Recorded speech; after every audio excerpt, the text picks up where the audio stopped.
Continuando con el plasma fresco congelado, veremos su dosificación.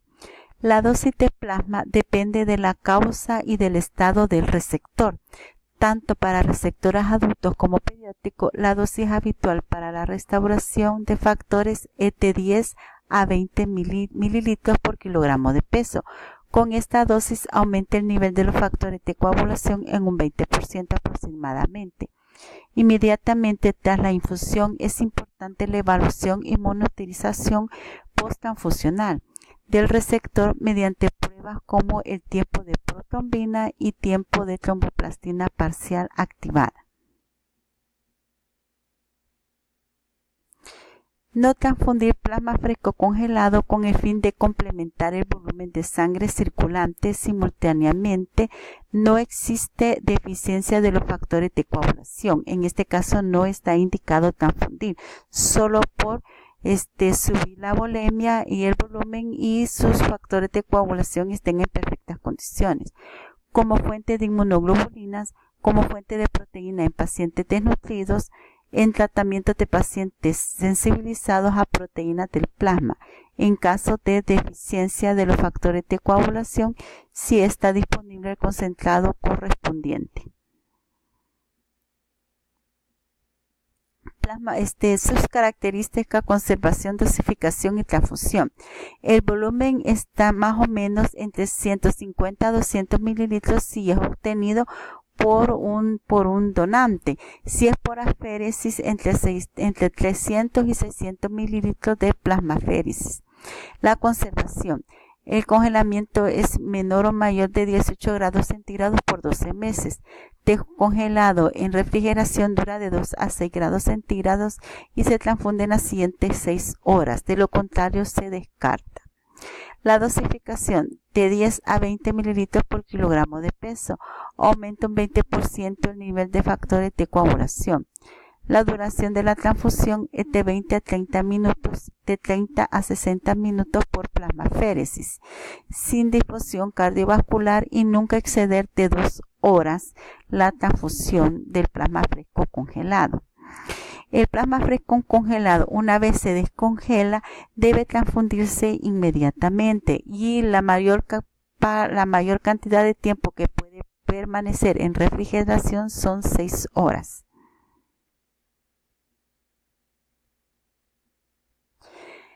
Crioprecipitado. Su descripción. El crioprecipitado es un concentrado de proteínas plasmáticas de alto peso molecular que precipitan en frío, rico en factor 8, fibrinógeno, factor 13, fibronectina y factor von Willebrand.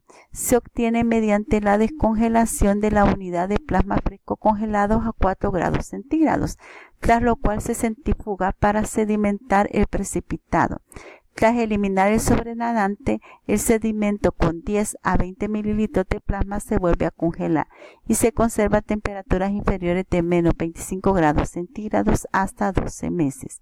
El crioprecipitado debe contener de 80 a 100 unidades de factor 8 y de 150 a 300 de fibrinógeno por unidad.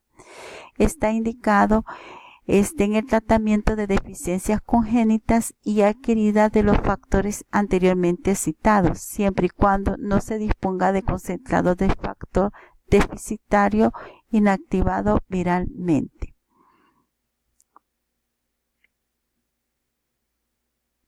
Etapas del proceso clínico de la transfusión. Estas son las etapas que involucran todo proceso de transfusión. Tenemos al paciente.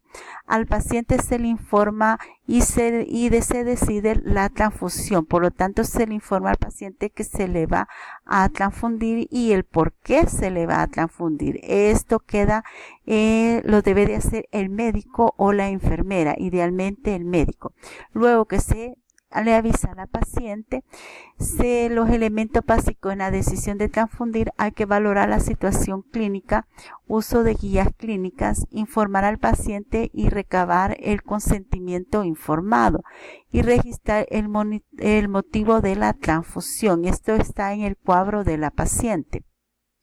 Luego de informar a la paciente sobre la decisión de su transfusión, se indica el componente sanguíneo que se le va a transfundir. Entonces, los elementos básicos en la solicitud de transfusión son identificar al paciente adecuadamente, extraer e identificar correctamente la muestra, cumplir correctamente con la solicitud, o sea, llenado correcto de la solicitud, reseñar los requisitos especiales, enviar la muestra y la solicitud al servicio de transfusión, comunicar al servicio de transfusión si la solicitud es urgente. En este caso donde dice reseñar los requisitos especiales es porque no es lo mismo transfundir un paciente cardíaco que transfundir un paciente que no padece de ningún problema cardíaco. Nosotros sabemos que las transfusiones no deben exceder de 4 horas, idealmente son de 2 a 3 horas, pero en los pacientes cardíacos a ellos la sangre les debe pasar en un lapso de 4 a 6 horas para evitar una sobrecarga. O si son pacientes renales. En pacientes renales se debe transfundir un hemocomponente fresco de por lo menos 3 a 5 días. ¿Por qué? Para evitar la liberación de potasio por un glóbulo rojo que entre más tiempo pasa activa lo que es el potasio y se libera. En este caso estaríamos dañando el glomérulo del paciente. Por lo tanto, en la transfusión de pacientes renales debe de ser con sangre fresca, menos de 5 días para transfundir. O en el caso sea un recién nacido, sabemos que la transfusión de los recién nacidos es con sangre menos de 5 días y filtrada para evitar cualquier reacción halogénica en la transfusión de los recién nacidos. De igual manera, o si es una exsanguíneo transfusión, sabemos que se hace con sangre reconstituida. Todo eso que el médico no sea una transfusión recurrente, sino que tenga algún problema diferente, la paciente como que fuera renal o paciente cardíaca o recién nacido, debe de ir en la solicitud de transfusión. Luego tenemos las pruebas pretransfusionales. Cuando la solicitud de transfusión ya llega al banco de sangre, entonces se realizan las pruebas pretransfusionales. Los elementos básicos en las pruebas pretransfusionales a tomar en cuenta son determinar el grupo ABO y RH del paciente, detectar anticuerpos clínicamente significativos, seleccionar y cruzar las unidades de componente sanguíneo y reservar las unidades. Posteriormente, la distribución de la unidad. Elementos básicos en la distribución de las unidades al área clínica. La etiqueta del componente sanguíneo debe coincidir con los datos de identificación del paciente. Registrar la salida de la unidad de su lugar de almacenamiento. Entregar la unidad a la persona adecuada del área clínica y mantener la unidad a la temperatura adecuada hasta el momento de la transfusión. Esto se realiza cuando por lo menos hay 2 o más personas en el área de hospitalización. Para poder una cruza, la otra transfunde, pero en el caso de la mayoría de bancos de sangre solo es una persona la que está. Esta es la que hace todos estos procesos, ¿verdad? Luego tenemos la administración del componente sanguíneo. Los elementos básicos en la administración de los componentes sanguíneos son identificar correctamente al paciente, asegurarse de que exista una orden médica escrita de transfusión, comprobar el grupo sanguíneo del paciente, comprobar la concordancia de la identidad del paciente con la identificación en la etiqueta del componente sanguíneo. Inspeccionar la unidad y la fecha de caducidad. Establecer la velocidad de infusión según instrucciones y complementar toda la documentación. Esto nosotros tenemos que hacerlo a diario cada vez que se transfunda. Revisar el cuadro de la paciente, ver la indicación, que sea la paciente correcta.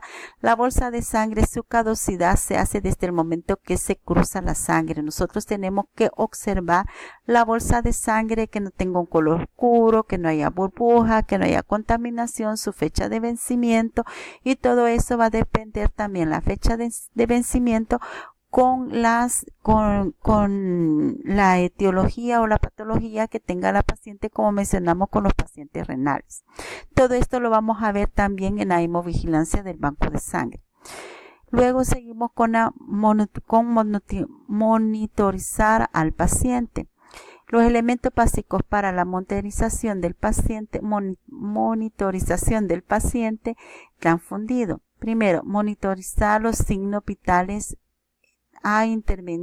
los signos vitales regularmente. Eso tiene que ser si la paciente no ha presentado temperatura en ese momento o anteriormente ella no padece de fiebre y está presentando temperaturas, porque el problema de esto es que si la paciente presenta temperaturas porque sea una paciente séptica, entonces puede ser que en el momento que nosotros vamos y transfundimos, ella no tiene fiebre, nosotros transfundimos, posteriormente ella desarrolla fiebre, van a decir o van a pensar que es una reacción transfusional febril, cuando es un proceso propio de la paciente. Entonces por eso nosotros tenemos que verificar que en el momento que la transfundimos no tenga fiebre y que antes de la transfusión no haya presentado fiebre, porque generalmente las pacientes sépticas o con otro tipo de problema de infección tienden a presentar fiebre recurrentemente.